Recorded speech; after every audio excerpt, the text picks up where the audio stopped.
कि राफेल जो है वो तैयारे इसमें हिस्सा ले रहे हैं। इंडिया की जो फ्रंट लाइन फाइटर जेट्स हैं, इंडियन एयरफोर्स के जो टॉप पायलट्स हैं, वो इस बहुत बड़ी एक मिलिट्री एक्सरसाइजेज हो रही है जब से भारत और पाकिस्तान के दरमियान टेंशन्स हुई हैं। इसराइल की इंटेलिजेंस के लोग वो इस वक्त श्रीनगर और कश्मीर के अंदर मौजूद हैं। जंग छिड़ गई है एक तरह से पाकिस्तान और भारत के दरमियान। मोदी ये नेतन्याहू से कम नहीं है। मैं कहता हूं कि अगर इस दफे भी किसी तरीके से बाय सम मिरेकल आप बच जाएं जंग से, आप समझते हैं कि मोदी के इसके रहने में और फिर ऐसे मौके नहीं आएंगे? How many times will you just बैरली escape war? ये फियर है, ये खौफ है कि ये जो इजरायली इंटेलिजेंस मौजूद है कश्मीर के अंदर, ये दे आर एडवाइजिंग या इंडिया के साथ इनकी नॉर्मल कोलैबोरेशन है। बहरहाल ये भी बातें सामने आ रही हैं। हमारी इस वक्त हम सब अलर्ट हैं, हमारी नेवी भी अलर्ट है। कल मेरी कुछ लोगों से बात भी हो रही थी, एयरफोर्स भी हमारी अलर्ट है। तो हमारे सारे सिस्टम्स अलर्ट हैं। लेकिन ये भी बात याद रहे कि भारत को इसराइल की फुल सपोर्ट हासिल है, इसमें तो कोई शक नहीं। हमसे इज्जत एहतराम दोस्ती का रिश्ता रखेंगे, इज्जत एहतराम और दोस्ती मिलेगी। दुश्मनी करने की कोशिश करेंगे, लाइन ऑफ कंट्रोल को क्रॉस करने की कोशिश करेंगे, तो भाई फिर हम आउट ऑफ कंट्रोल हो जाएंगे।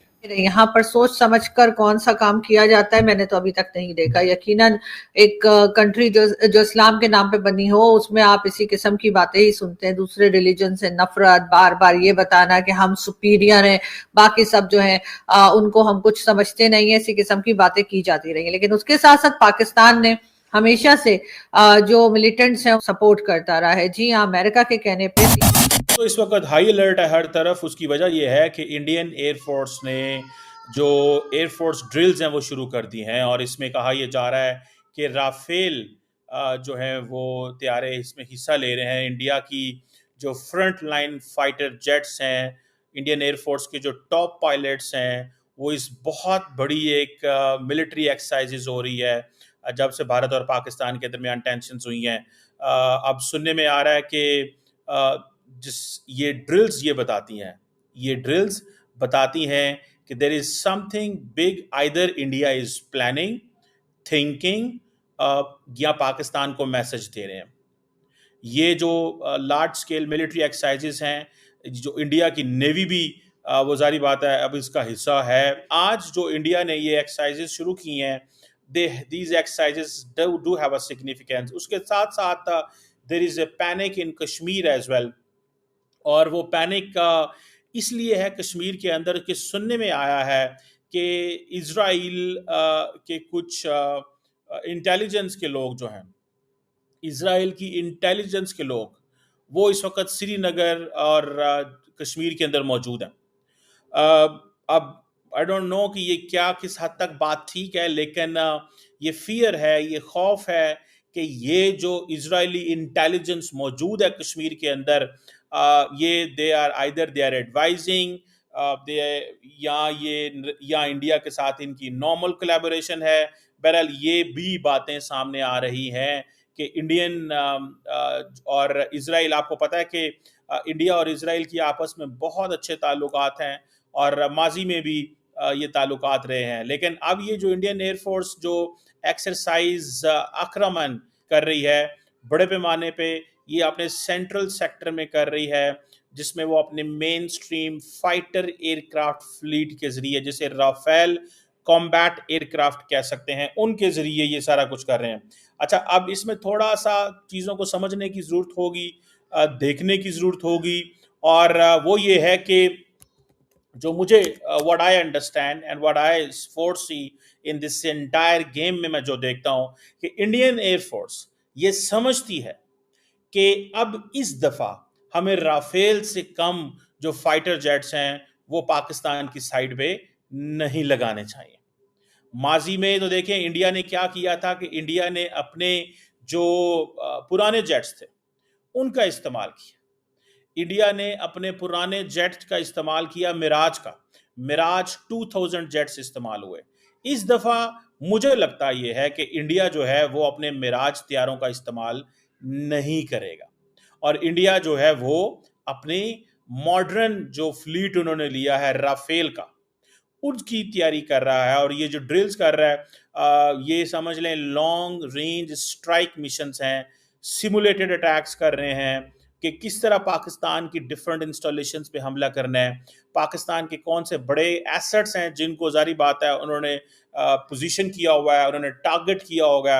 अब क्या पाकिस्तान एयरफोर्स भी ऐसी कोई एक्सरसाइजेस करने जा रहा है?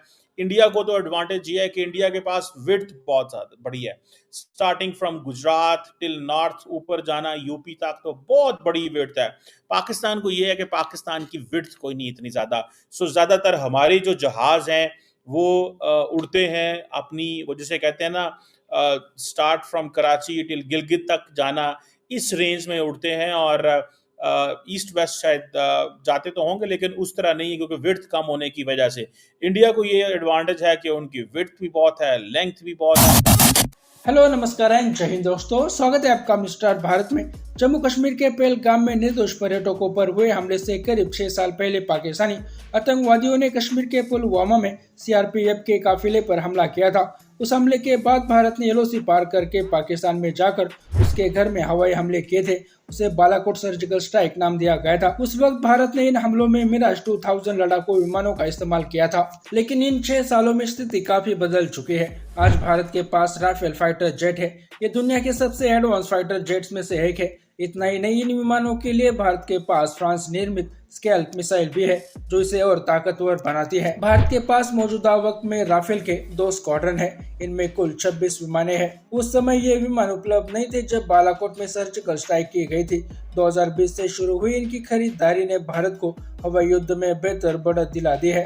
राफेल का एक स्क्वाड्रन अंबाला में और दूसरा हाशिमारा पश्चिम बंगाल में है। फिलहाल भारत बड़े पैमाने पर आक्रामक नामक युद्धाभ्यास कर रहा है, जिसमें राफेल जेट्स की अगुवाई में मुख्य लड़ाकू विमान शामिल है। यह अभ्यास ऐसे समय में हो रहा है जब 22 अप्रैल को पहलगाम में हुए आतंकी हमले के बाद भारत पाकिस्तान के बीच के रिश्ते सबसे बुरे दौर में पहुंच चुके हैं। प्रधानमंत्री नरेंद्र मोदी ने गुरुवार को चेतावनी दी कि भारत आतंकियों को और उनके आकाओं को सजा देने के लिए किसी भी हद तक जाएगा। बालाकोट हमले में भारत ने मिराज 2000 जेट से स्पाइस 2000 प्रेसिजन गाइडेड बमों का इस्तेमाल किया था, लेकिन अब राफेल में स्कैल्प मिसाइल है जिनकी सटीक मारक क्षमता 300 किलोमीटर से अधिक है। ये मिसाइलें बेहद प्रभावी और भारत की मारक क्षमता को कई गुना बढ़ा देती है। बालाकोट हमले के बाद ये स्पष्ट हो गया था कि भारत को क्षेत्र में हवाई श्रेष्ठता हासिल करने और पाकिस्तान के F-16 लड़ाकू विमानों पर हावी होने के लिए एडवांस राफेल जेट्स की जरूरत है। इसके लिए भारत ने 2020 से 2023 के बीच फ्रांस से 36 राफेल जेट्स खरीदे। राफेल जेट्स की ताकत ने भारत की वायुसेना को क्षेत्र में एक मजबूत स्थिति प्रदान की है। ये जेट्स न केवल आधुनिक तकनीक से लैस है बल्कि इनकी मिसाइलें और सेंसर भी बहुत एडवांस है जो युद्ध में भारत की ताकत को और बढ़ा देते हैं। बालाकोट हमले के बाद भारत ने अपनी हवाई ताकत को और मजबूत करने का फैसला किया और राफेल जेट्स इस दिशा में बड़ा कदम है। बाकी दोस्तों आपकी राय इस पर क्या है नीचे कमेंट बॉक्स में बताइए और ऐसे ही वीडियोस के लिए मिस्टर भारत को अभी सब्सक्राइब करें। मैं मिलता हूँ आपसे अगले वीडियो में, तब तक के लिए जय हिंद जय भारत।